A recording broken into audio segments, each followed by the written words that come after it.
जिल्ह्याचा सुपुत्र, या राज्याचे उपमुख्यमंत्री ठाण्याची दारी, आपल्या सर्वांचे नेते, मुख्य नेते आदरणीय नामदार एकनाथजी शिंदे साहेब बोलतात. एकदा हात वरती, जोरदार टाळी सन्माननीय नामदार एकनाथजी शिंदे साहेबांसाठी.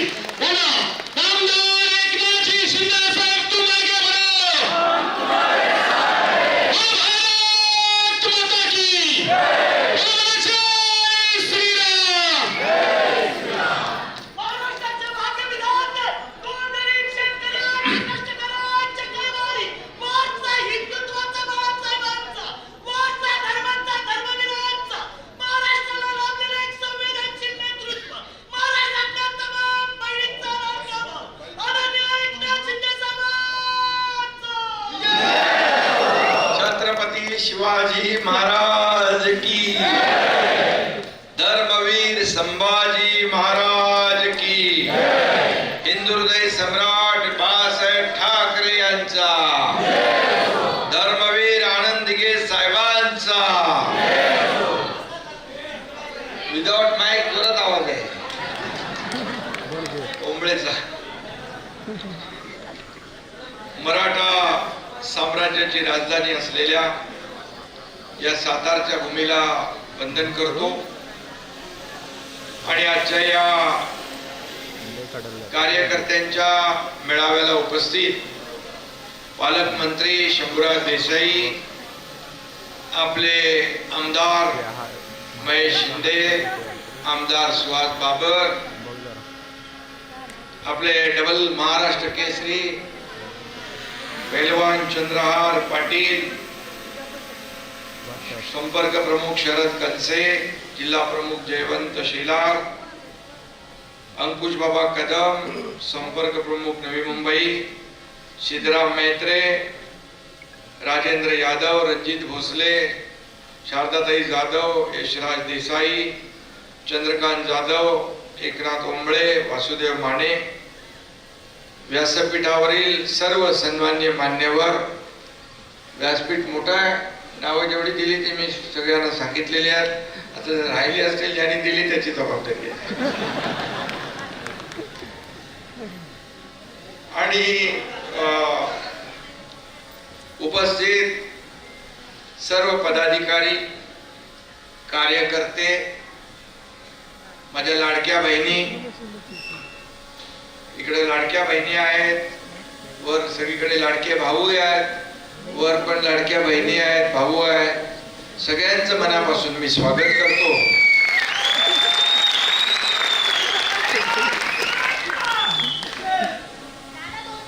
खरं म्हणजे नंतर बोला, मी आता भाषण झाल्यावर तुमचं भाषण करा. आणि लाडक्या बहिणींना अधिकार आहे भावाशी बोलायचं. हा, खरं म्हणजे नगरपालिका, जिल्हा परिषदा, महापालिका, स्थानिक स्वराज्य संस्थांच्या निवडणुका आता लागलेल्या आहेत. आता कधी आचारसंहिता लागेल, दिवाळी झाल्या आणि या निवडणुकीच्या पूर्वतयारीसाठी ही आजची बैठक या ठिकाणी आपण बोलावली. थोडस बूथ प्रमुख, गटप्रमुखांचा जो काही ट्रेनिंगचा प्रोग्राम होता तो थोडा आज होणार होता, पण ते मिसअंडरस्टँडिंग तुमची झाली वाटतं. पण तो लवकरच घ्या, कारण ते गरजेचं आहे. आणि निवडणुकीसाठी गटप्रमुख आणि बूथ प्रमुख हे जे काही शेवटच्या खालच्या पातळीवर जाऊन काम करतात आणि तेच निवडणुका आपल्याला जिंकून देत असतात. आणि म्हणून त्यांचं प्रशिक्षण देखील महत्वाचं आहे. खरं म्हणजे येतानाच बघितलं, अगदी मोटरसायकलचा तापा, भगवे, फेटे, झेंडे वगैरे उत्साह चांगला दांडगा होता. मला वाटलं साताऱ्यातलं काय मूड आहे बघूया, पण मूड चांगला आहे, उत्साह चांगला आहे, जल्लोष चांगला आहे. त्यामुळे नक्की येणाऱ्या निवडणुकांमध्ये चांगलं यश मिळेल हा विश्वास या ठिकाणी माझ्या मनामध्ये निर्माण झालेला. आणि खरं म्हणजे शंभूराज देसाई मगाशी कुणीतरी म्हणाले वटवृक्ष करा, लवकरच वटवृक्ष करा असं म्हणालो मी त्यांना. कारण साधी शेवटच्या आपल्या कार्यकर्त्याला आम्हाला सगळे लागले पाहिजेत. आणि गावागावामध्ये या ठिकाणी शाखांचं जाळं निर्माण झालं पाहिजे. मगाशी वाईमधला आपला काय विकास शिंदे यांनी जवळपास 105 शाखा सुरू केल्या. आणखी काही गावं उरली आहे, त्या शाखा तिकडे देखील शाखा होतील. आणि आपली संकल्पनाच आहे बाळासाहेबांची, आनंदगे साहेबांची, गाव तिथं शाखा, घर तिथं शिवसैनिक. ही संकल्पना जी आहे, या शाखांचं जाळं निर्माण झाल्यानंतर कुठल्याही महाराष्ट्राच्या कानाकोपऱ्यामध्ये कुठलंही संकट असू द्या, अगदी तुमच्या इथलं कोणी नातेवाईक ठाण्यात राहत असेल, वसई विरारमध्ये राहत असेल, किंबहुना ठाण्यातला माणूस तुमच्या साताऱ्यात, सांगलीत कुठेही राहत असेल, गडचिरोलीत राहत असेल, तर तिथली शाखा, तिथला पदाधिकारी फोन केल्या त्या तिथल्या लोकांच्या, संकटात सापडलेल्या लोकांच्या मदतीला धावून जातो. हा इतिहास आणि हे काम शिवसेनेचं.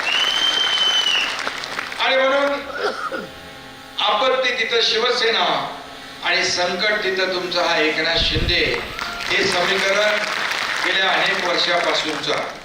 आणि म्हणूनच आपण पाहतोय की गेले अनेक वर्ष या महाराष्ट्रामध्ये बाळासाहेबांच्या विचारांची शिवसेना काम करत होती.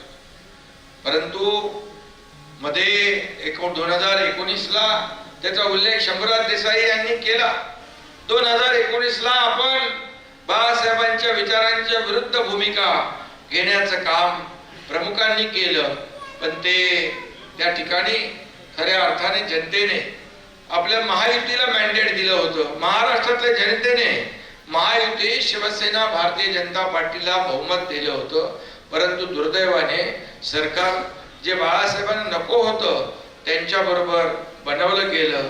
आणि त्यामुळे जी काही खंत होती, असंतोष होता, तो या 2022 मध्ये या तुमच्या एकनाथ शिंदेने या महाराष्ट्रातल्या जनतेच्या मनातलं काम केलं. टांगा पलटी घोडे फरा. आणि 2 आमचे वीर इथं आहेत, माझ्या सोबत होते, आणि हे रोज सांगायचे, साहेब लवकर करा, किती अन्याय साहेब करा, किती करायचं. आणि परिस्थिती तशीच होती.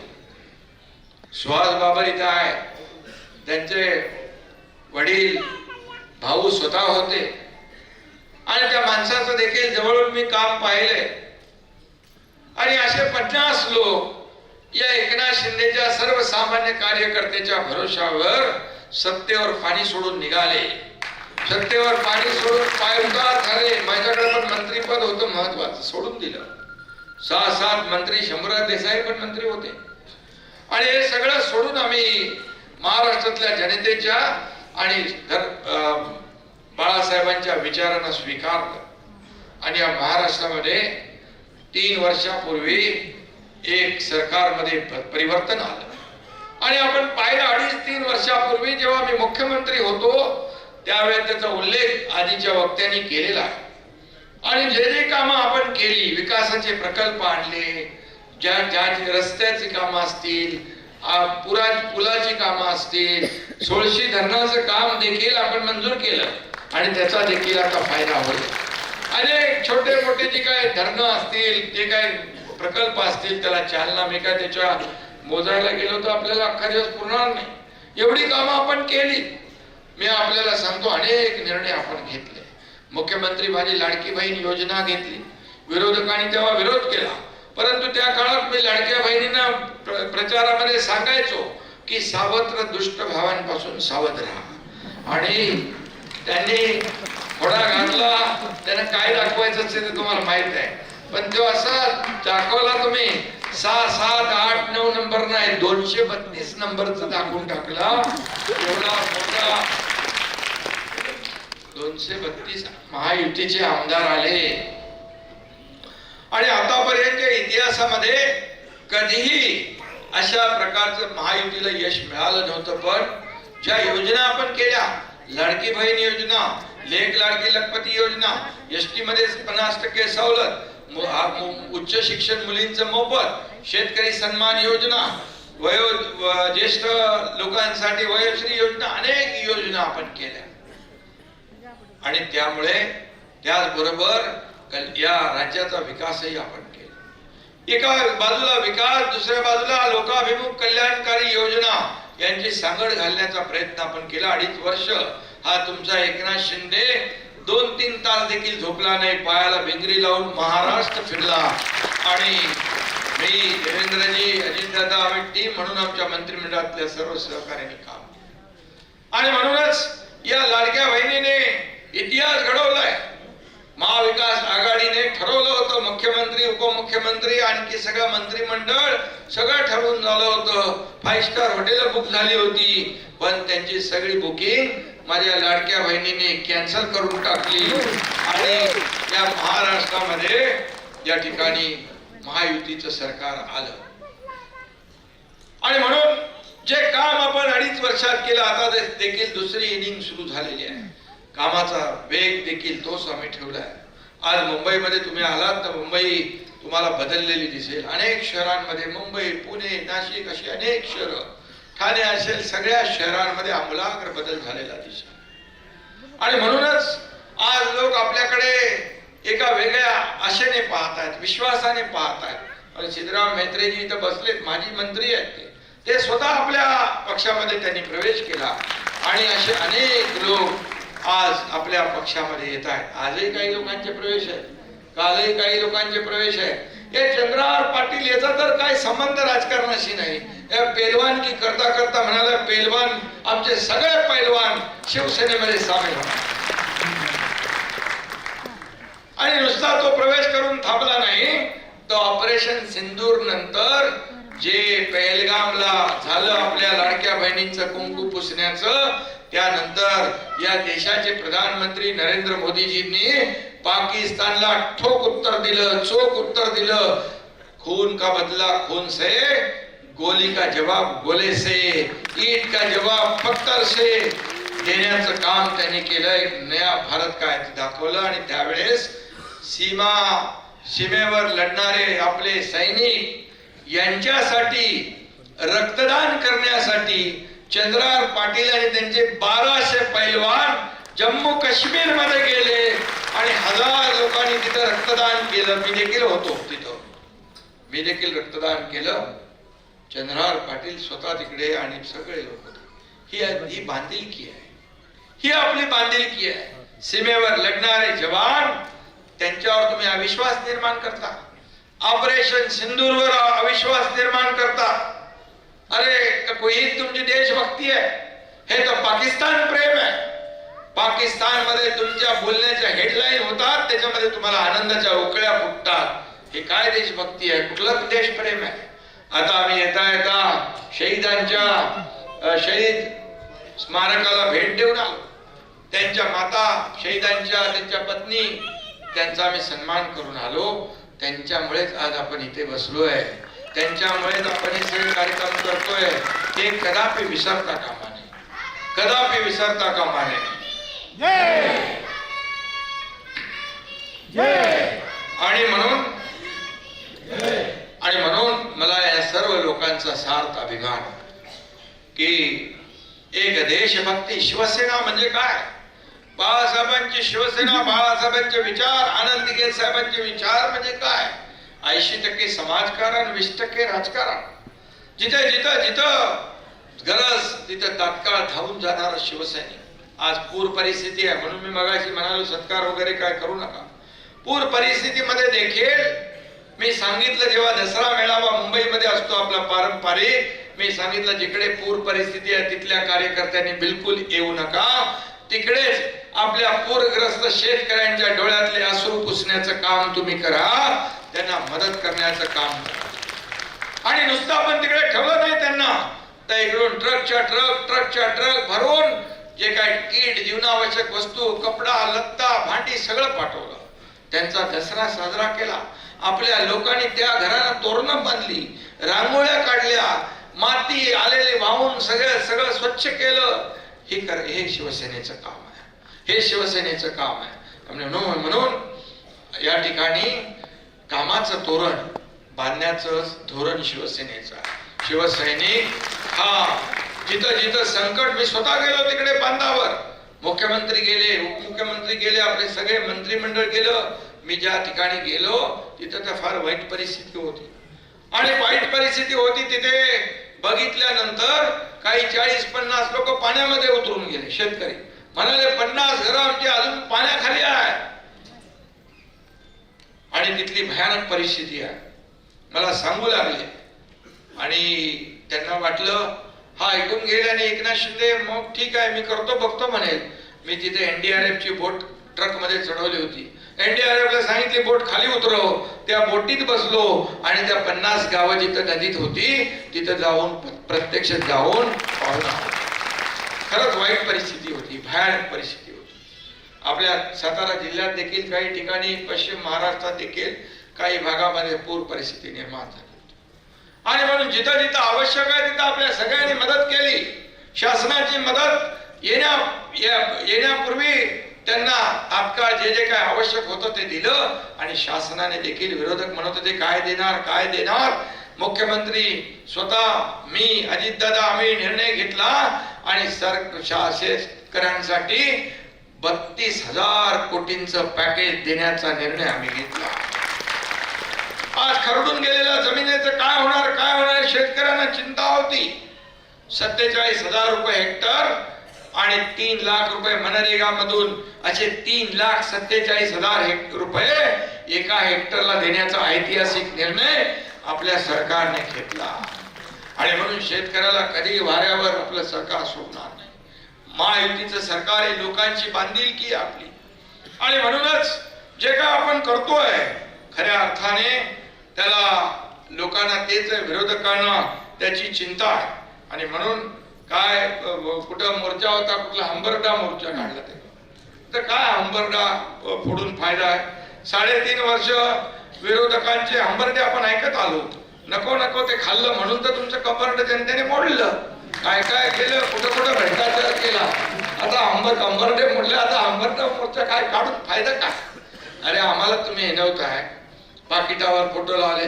अरे तुम्ही तरी जाऊन एक बिस्किटचा पुडा तरी द्यायचा होता त्यांच्या हातात. एक बिस्किटचा पुडा तरी द्यायचा होता. हे तरी तेवढी तर जाणीव ठेवली पाहिजे होती. परंतु दुर्दैव आणि म्हणून द्यायला ध्यानच लागते. हे देणाऱ्याचे हात आहेत, हे घेणाऱ्याचे नाही. ही देना बँक आहे, लेना बँक नाही. आणि म्हणून गेल्या अनेक वर्ष आपण हे काम करतोय आणि म्हणून आता हंबरडा म्हणजे बाळासाहेबांचा कार्यकर्ता कधी रडताना कोणी पाहिला? बाळासाहेबांचा विचाराचा कार्यकर्ता कधी रडणार नाही. तो लढणारा कार्यकर्ता आहे, लढणारा, प्रसंगाशी लढा देणारा कार्यकर्ता आहे. आणि त्यामुळे मी तर सातारचा आहे. साताऱ्याचं पाणी सगळ्यांना माहित आहे.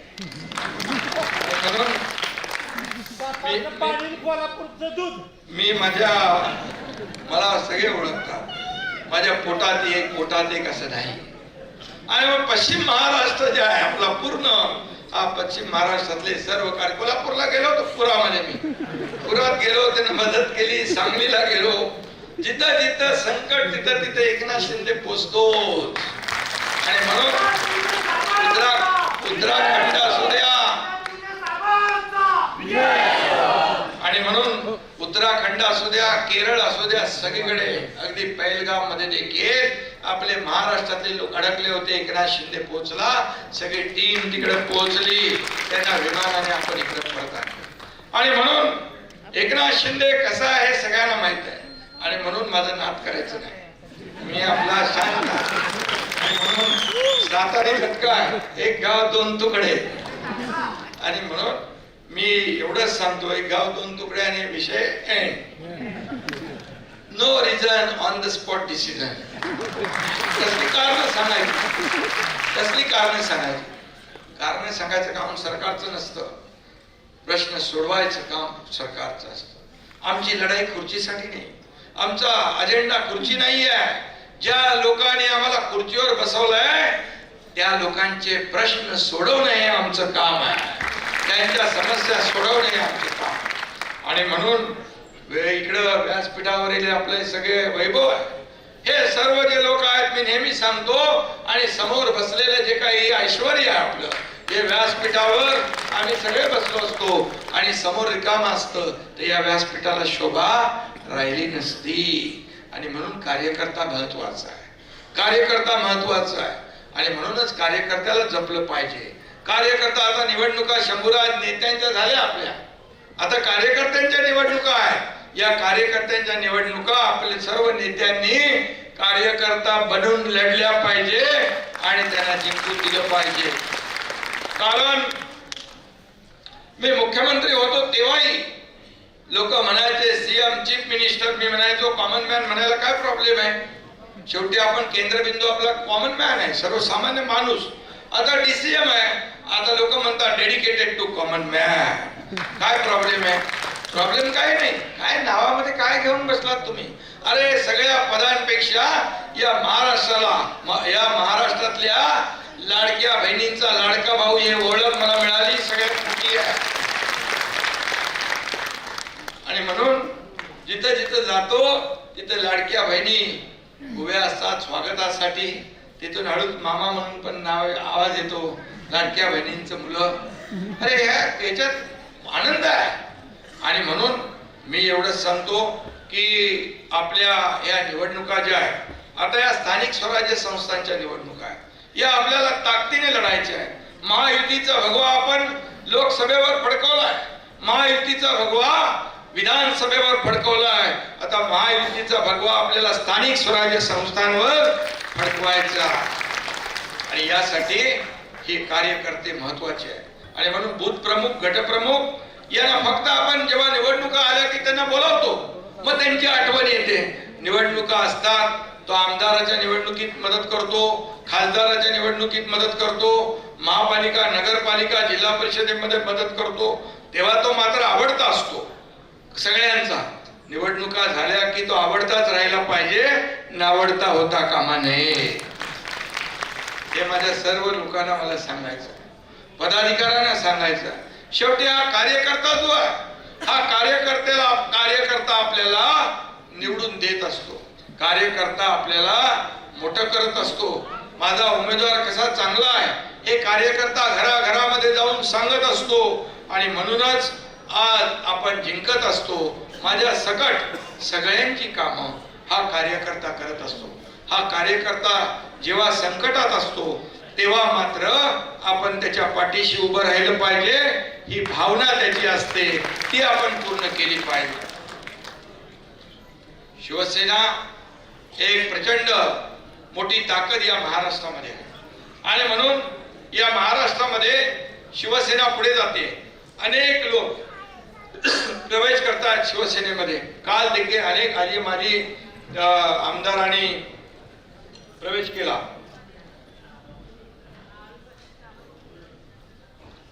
कारण त्यांना माहित आहे की 2.5 वर्षाच्या मुख्यमंत्री पदाच्या कारकिर्दीमध्ये जेवढी कामं झाली हा विश्वास एक निर्माण झालेला आहे.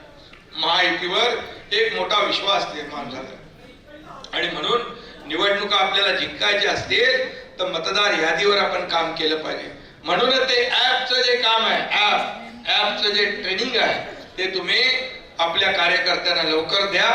आणि कारण हा ऍप जो तयार केलेला आहे, ऍप मध्ये पूर्ण तुम्ही जर तो हाताळला तर बोगस नावं त्याच्यामध्ये राहणार नाही.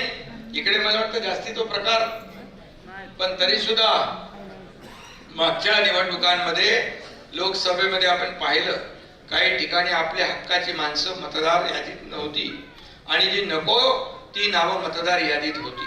मग तुम्ही किती प्रचार करा, किती बॅनर लावा, किती लोकांना भेटा, पण मतदार यादीत जर नाव नसेल तर तो हक्काचा मतदार आपला वंचित राहील, तुम्हाला मतदान करू शकणार नाही.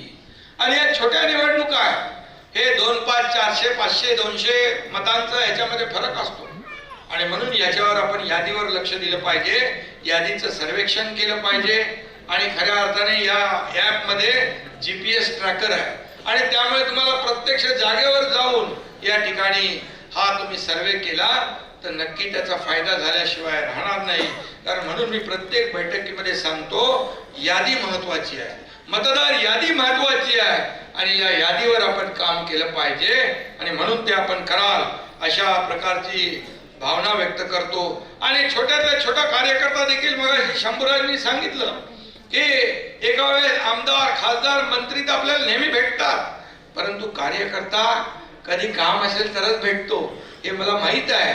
आणि म्हणून जेव्हा जेव्हा अशा प्रकारे कुठल्याही शहरामध्ये मी गेलो, कुठल्याही जिल्ह्यात गेलो, जर कार्यकर्ता मला दिसला तर माझी गाडी थांबलीच थांबली आणि त्या कार्यकर्त्याला ते काय त्याचं काय काम आहे ते ऐकून घेतो. शेवटी या कार्यकर्त्याच्या जीवावरच आपला पक्ष आहे.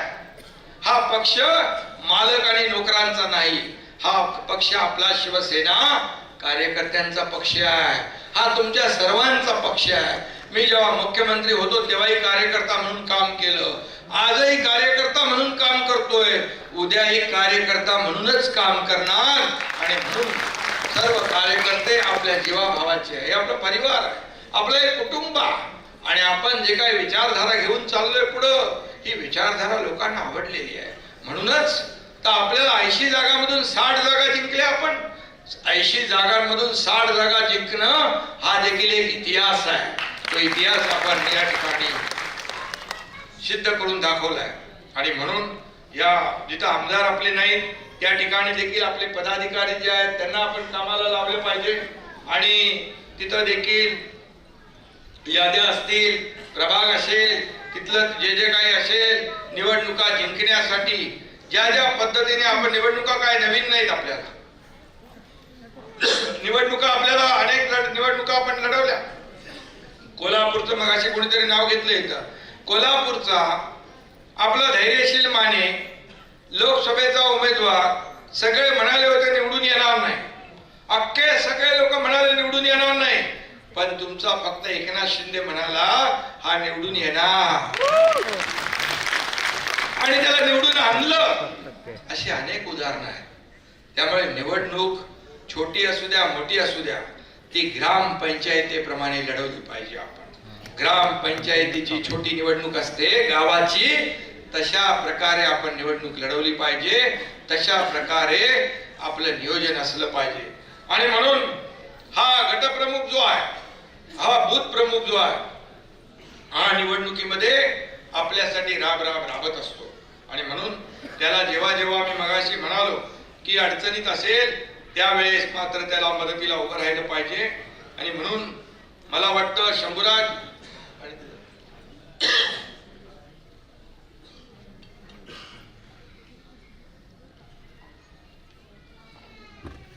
विधानसभा आपण जिंकलेली आहे, अतिशय मोठ्या फरकाने जिंकलेली आहे आपण, पण अजून आपली लढाई संपलेली नाही. शत्रू कमजोर असला तरी सुद्धा तो कपटी आहे आणि म्हणून सावध राहा.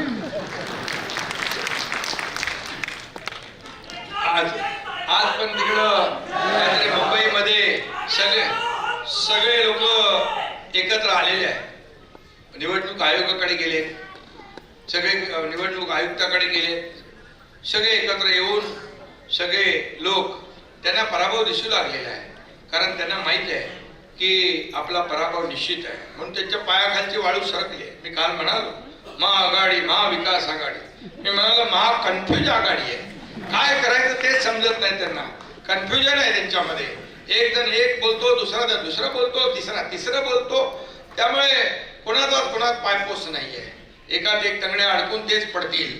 परंतु आपल्याला सावध राहायचं, पडतील म्हणून आपण सावध राहायचं नाही असं नाही. आणि मग ही निवडणूक आपल्याला जिंकायची आहे. इथून डायरेक्ट लोकसभेचीच निवडणूक आहे. आणि म्हणून या निवडणुका, या लोकसभेच्या निवडणुकांचा, पुढच्या विधानसभेच्या निवडणुकांचा पाया आहे. आतापर्यंत एवढ्या निवडणुका सगळ्या एकत्र आल्या नव्हत्या.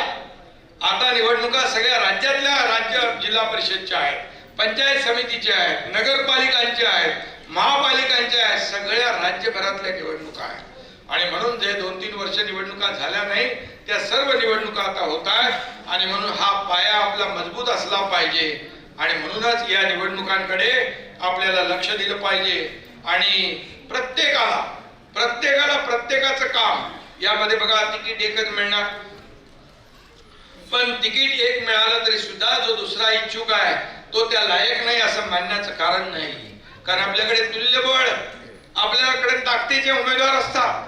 परंतु तिकीट एकाला मिळालं तर दुसऱ्याला देखील नाराज होण्याचं कारण नाही. आपल्याकडे सत्ता आहे, आपल्याकडे तालुका लेवलची पद आहेत, जिल्हा लेवलची पद आहेत, आपल्याला राज्य लेवलच्या महामंडळ आहेत, मंडळ आहेत. आणि म्हणूनच शंभूराज, आपण ती जी नेमणुका ज्या ठेवलेल्या आहेत त्या याच्यासाठीच ठेवल्यात की या निवडणुकांमधून जे चांगलं काम करतील, ज्यांना तिकीट मिळणार नाही, त्यांना याच्यापेक्षा मोठं पद मिळाल्याशिवाय राहणार नाही. म्हणून आपण महायुतीने तो निर्णय निवडणुकीनंतर घेण्याचा निर्णय घेतलेला आहे. आणि त्यामुळे नाराज होऊ नका बिलकुल. कोणाला तिकीट एकालाच मिळणार आहे. आणि म्हणून काम करत राहा. या पक्षामध्ये कुठेही वशिलेबाजी चालत नाही. या पक्षामध्ये अगोदर जे चालायचं ते चालत नाही. कारण एकनाथ शिंदे स्वतः कार्यकर्ता म्हणून काम करतोय. आणि म्हणून या पक्षामध्ये जो काम करेल तो पुढे जाईल. जो काम प्रामाणिकपणे करेल त्याची नोंद घेतलीच जाईल. याचा विश्वास ठेवा.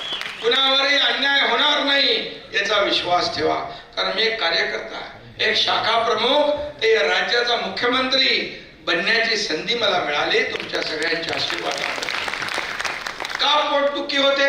एका शेतकऱ्याचा मुलगा मुख्यमंत्री झाला म्हणून का एवढी पोटदुखी? एक शाखा प्रमुख ते मुख्यमंत्री झाला म्हणून का पोटात दुखतंय? का एवढा द्वेष? का एवढा मत्सर? का एवढं विष मनामध्ये या एकनाथ शिंदे बद्दल? का दिवस रात्र एकनाथ शिंदे शिवाय तुम्हाला दिसत नाही कोण? जळी स्थळी काष्टी पाषाणी एकनाथ शिंदे. एकनाथ शिंदे जसं मोगलांच्या घोड्यांना देखील पाणी पिताना संताजी धनाजी दिसायचे, तसं एकनाथ शिंदे तुम्हाला दिसतो. का एकनाथ शिंदे हे कामाच्या जोरावर एक मुख्यमंत्री पदापर्यंत पोहोचला? का पोटदुखी आहे? बाळासाहेब असते तर शाबासकीची पाठीवर शाबासकीची थाप दिली असती. परंतु जेव्हापासून मी मुख्यमंत्री झालो तेव्हापासून हे घटनाबाह्य मुख्यमंत्री, हे घटनाबाह्य सरकार, आज पडेल उद्या पडेल परवा मुख्यमंत्री पद जाईल. काय एवढं जळण? काय एवढं? का मनामध्ये जो द्वेष? का? अरे मला तर महाराष्ट्रातल्या जनतेने मुख्यमंत्री बनवलं. तुम्हाला तर उचलून फेकून दिलं. तुमच्या कर्तृत्वामुळे, तुमच्या कामामुळे, तुम्ही घेतलेल्या चुकीच्या निर्णयामुळे. आणि म्हणून यापुढे देखील एकनाथ शिंदेच्या नादाला लागू नका. एकनाथ शिंदे काम करत असतो. तुम्ही किती आरोप केले तरी सुद्धा मी आरोपाने नाही, आरोपाला कामातूनच उत्तर देत आलो. म्हणून या महाराष्ट्रातल्या जनतेने मला स्वीकारलं.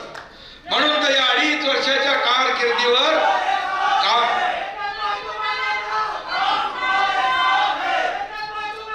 तुम्ही लोक माझ्या सोबत आहात म्हणून तर मला कसली चिंता नाही.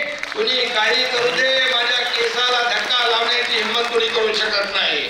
आणि म्हणून महाराष्ट्रामध्ये जिथं जिथं जातो मी तिथं असं स्वागत होतं. रस्त्यावर उभे असतात, गॅलरीत असतात, गच्चीवर उभे असतात. हे प्रेम आहे.